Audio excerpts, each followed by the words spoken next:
आज आपण अशा एका व्यक्तीबद्दल बोलणार आहोत ज्यांनी अक्षरशः महाराष्ट्राच्या वैचारिक जडणघडणीचा पाया घातला. गोपाळ हरी देशमुख. अर्थात आपण सगळे त्यांना लोकहितवादी म्हणूनच जास्त ओळखतो. हो, अगदी बरोबर. एक व्यक्ती आणि एक विचारप्रवाह. आपल्याकडे आज त्यांच्याबद्दल बोलायला काही निवडक स्रोत आहेत. विकिपीडिया आहे आणि डी स्पेसवरचा एक लेखही आहे. तर यातून आपण लोकहितवादींचं आयुष्य, त्यांचे विचार, खास करून ती शतपत्रे आणि त्यांचा प्रभाव समजून घेण्याचा प्रयत्न करूया. आणि हो, स्पर्धा परीक्षांसाठी तर हा विषय महत्त्वाचा आहेच. शिकलेल्या लोकांपैकी होते ज्यांना काहीतरी वेगळं दिसत होतं, जाणवत होतं. आणि त्यांची भूमिका फक्त टीका करण्याची नव्हती, तर दिशा देण्याची होती. एक तळमळ होती त्यांच्या विचारांमध्ये. हो, ती तळमळ त्यांच्या सुरुवातीच्या आयुष्यात पण दिसते. 18 फेब्रुवारी 1823ला जन्म झाला पुण्यात. आणि गंमत म्हणजे मराठी शाळेत शिकता शिकताच ते इंग्रजी शिकले. हो, ही गोष्टच त्यांची ज्ञानाची ओढ दाखवते. मग वयाच्या 21व्या वर्षीच म्हणजे 1844 साली न्यायालयात भाषांतरकार म्हणून लागले. हो, आणि तिथून त्यांची प्रशासकीय कारकीर्द सुरू झाली. भाषांतरकार, मग 1856 मध्ये असिस्टंट इनाम कमिशनर. हे इनाम कमिशनर काय प्रकरण होतं?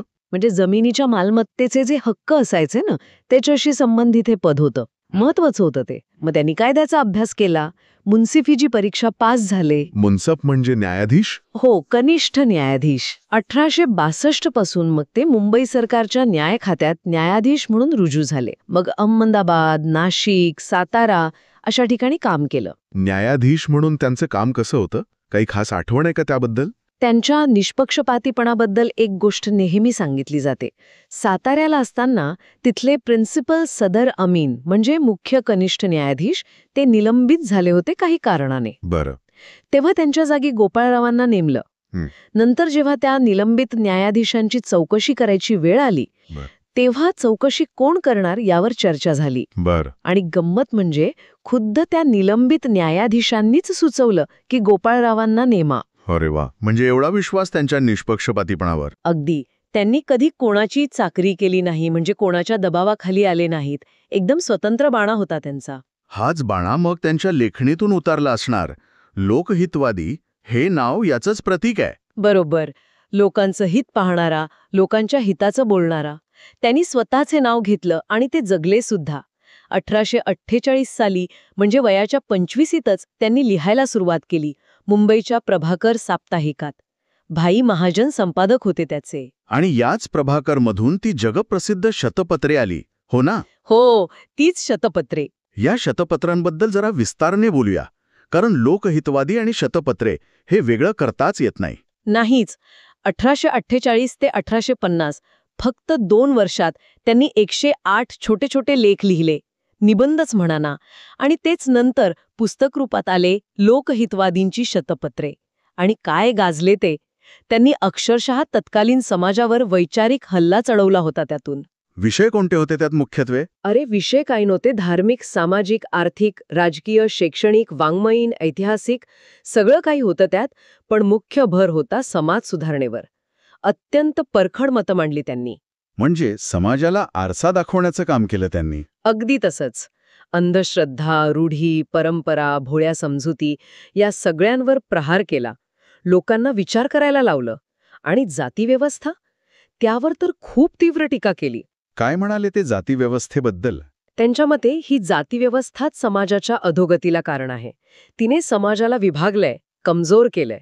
त्यांनी स्पष्ट सांगितलं की हे वर्णश्रेष्ठत्व वगैरे सोडा आणि एकत्र या, देशासाठी काम करा. त्या काळात हे बोलणं म्हणजे मोठं धाडस होतं. नक्कीच. आणि स्त्रियांबद्दलचे त्यांचे विचार तर अजून पुरोगामी होते. अच्छा, काय काय मुद्दे मांडले त्यांनी? बालविवाह, हुंडा, बहुपत्नीत्व या सगळ्याला कडाडून विरोध केला. स्त्रियांना पुरुषांसारखेच अधिकार हवेत, शिक्षण हवं, मालमत्तेचा हक्क हवा, लग्नाचं स्वातंत्र्य हवं, विधवांना पुनर्विवाह करता यायला हवा.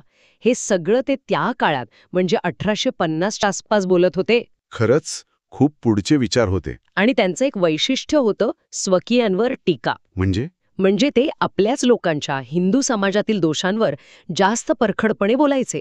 परक्यांपेक्षा आपलेच लोक कसे आपल्या वाईट अवस्थेला जबाबदार आहेत हे त्यांनी दाखवून दिलं. उद्देश काय होता या टीकेमागे? फक्त टीका की आणखी काही? नाही, फक्त टीका नाही, त्यांना समाजाला जागं करायचं होतं, एकत्र आणायचं होतं, उन्नतीसाठी प्रयत्न करायला लावायचे होते.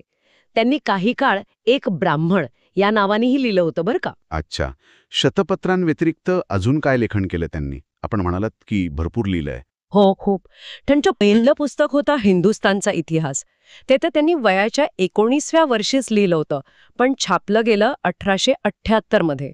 अरे बापरे, इतक्या लहान वयात? हो, ते एका इंग्रजी पुस्तकावर आधारित होतं, रेव्हरंड ग्लीनच्या. पण तरीही एकूण त्यांचे लहान मोठे 39 ग्रंथ आहेत असं म्हणतात. त्यांनी स्वतः हितेच्छू नावाचं एक नियतकालिक चालवलं होतं. गुजराती आणि इंग्रजीत निघायचं ते. आणि ज्ञानप्रकाश, इंदुप्रकाश यात पण त्यांचा सहभाग होता. हो, ते सुरू करण्यात त्यांचा पुढाकार होता. म्हणजे लेखन, पत्रकारिता यातून वैचारिक क्रांती घडवायची होती त्यांना. आता जरा त्यांच्या आर्थिक आणि शैक्षणिक विचारांवर बोलूया. MPSC, UPSC सारख्या परीक्षांमध्ये यावर प्रश्न येतात बहुतेक. हो, येतात. आणि हे महत्वाचं आहे, कारण लोकहितवादी फक्त समाजसुधारक नव्हते, ते एक दृष्टे अर्थतज्ञ पण होते. त्यांना पहिला मराठी अर्थतज्ञ म्हणतात ना? हो, अगदी. त्यांनी लक्ष्मीज्ञान नावाचा ग्रंथ लिहिला. त्यातून ॲडम स्मिथचे विचार त्यांनी मराठीत आणले. श्रम महत्वाचा आहे, त्यातून संपत्ती बनते, हे त्यांनी ओळखलं होतं. देशातलं दारिद्र्य घालवायचं असेल तर फक्त ज्ञान नाही, तर तंत्रज्ञान आणि उद्योगधंदे पण वाढले पाहिजेत, असं त्यांचं म्हणणं होतं. म्हणजे स्वदेशीचा पुरस्कार एक प्रकारे. हो, नक्कीच. परदेशी मालावर अवलंबून राहू नका, आपले उद्योग उभारा, असं ते तेव्हा सांगत होते. आणि शिक्षणाबद्दल काय विचार होते त्यांचे? माध्यमाबद्दल काही बोलले होते का ते? शिक्षण तर त्यांच्यासाठी अत्यंत महत्वाचं होतं. समाजाला पुढे न्यायचं तर शिक्षण हवंच. आणि विशेष म्हणजे त्यांनी मातृभाषेतून शिक्षण मिळालं पाहिजे यावर जोर दिला होता. अच्छा, म्हणजे इंग्रजी शिक्षण घेतलं असूनही. हो, त्यांचं म्हणणं होतं की इंग्रजी किंवा परकीय भाषेतून ज्ञान मिळतं, पण ते फक्त काही लोकांपर्यंत पोचतं. जर खरंच समाजाला बदलायचं असेल तर नवीन ज्ञान, विज्ञान हे सगळं लोकांच्या भाषेत म्हणजे मराठीतून लोकांपर्यंत पोचायला हवं, तरच खरा बदल घडेल. ज्ञानाचं लोकशाहीकरण म्हणता येईल याला? अगदी.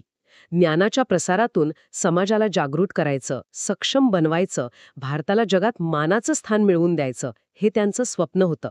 आणि नुसते विचार नव्हते हे. ते जिथे नोकरीनिमित्त गेले तिथे त्यांनी ग्रंथालय सुरू करायला प्रोत्साहन दिलं. हो, आपण अहमदाबादचा उल्लेख केला होता. हो, तिथे त्यांनी गुजरात व्हर्नॅक्युलर सोसायटीला पुन्हा उभं केलं. लोकांना वाचनाची सवय लागावी, ज्ञान मिळावं यासाठी ते खूप झटले. आता धर्माबद्दल त्यांचे काय विचार होते? कारण धर्म हा तेव्हा समाजाच्या केंद्रस्थानी होता. धार्मिक बाबतीतही ते खूप तर्कनिष्ठ होते, सुधारणावादी होते. त्यांनी मूर्तीपूजेला विरोध केला, कर्मकांडांवर टीका केली. धर्माचं काम फक्त एका विशिष्ट वर्गाकडे म्हणजे ब्राह्मणांकडेच का असावा यावर त्यांनी प्रश्न विचारले. त्यांच्या मते यामुळेच हिंदू धर्म कमजोर झालाय.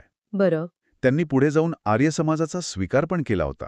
आर्य समाज म्हणजे स्वामी दयानंदांचा. हो, जो वेदांना मानतो पण मूर्तीपूजा, जातीभेद यांना विरोध करतो. त्यांचा भर कशावर होता? तर नीतिमत्ता आणि चांगलं सामाजिक वर्तन याला धार्मिक कल्पनांपासून वेगळं केलं पाहिजे असं ते म्हणायचे. त्यासाठी त्यांनी 15 तत्व पण सांगितली होती. त्यांचं काम फक्त महाराष्ट्रातच होतं की बाहेरही पसरलं होतं? गुजरातचा उल्लेख आलाच आहे. नाही, त्यांचं कार्यक्षेत्र फक्त महाराष्ट्र नव्हतं. गुजरातमध्ये त्यांनी खूप मोठं काम केलंय. 1867च्या आसपास ते अहमदाबादला गेले होते, न्यायाधीश म्हणून, स्मॉल कॉज कोर्टात. तिथे किती वर्ष होते ते? सुमारे 12 वर्ष. आणि या काळात त्यांनी फक्त कोर्टाचं काम नाही केलं. त्यांनी तिथे प्रार्थना समाजाची शाखा काढली. अच्छा, प्रार्थना समाज गुजरातमध्ये. हो, मग विधवांच्या पुनर्विवाहांसाठी गुजराती पुनर्विवाह मंडळ स्थापन केलं. गुजरात व्हर्नॅक्युलर सोसायटीचं काम वाढवलं. स्वतःचं हितेच्छू नावाचं साप्ताहिक सुरू केलं, गुजराती आणि इंग्रजीतून. बापरे, आणि काय? लोकांना एकत्र येऊन बोलायला, चर्चा करायला व्यासपीठ मिळावं म्हणून गुजराती वक्तृत्व सभा स्थापन केली.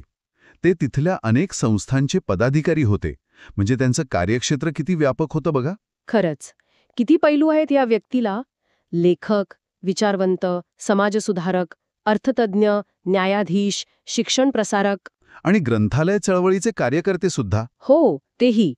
त्यांचं अजून एक महत्त्व आहे. न्यायमूर्ती रानडे हे मोठं नाव आहे महाराष्ट्राच्या इतिहासात. हो, नक्कीच. लोकहितवादी हे रानड्यांच्या आधीच्या पिढीतले. त्यांनी रानडे आणि नंतरच्या पिढ्यांसाठी एक प्रकारे वैचारिक जमीन तयार केली.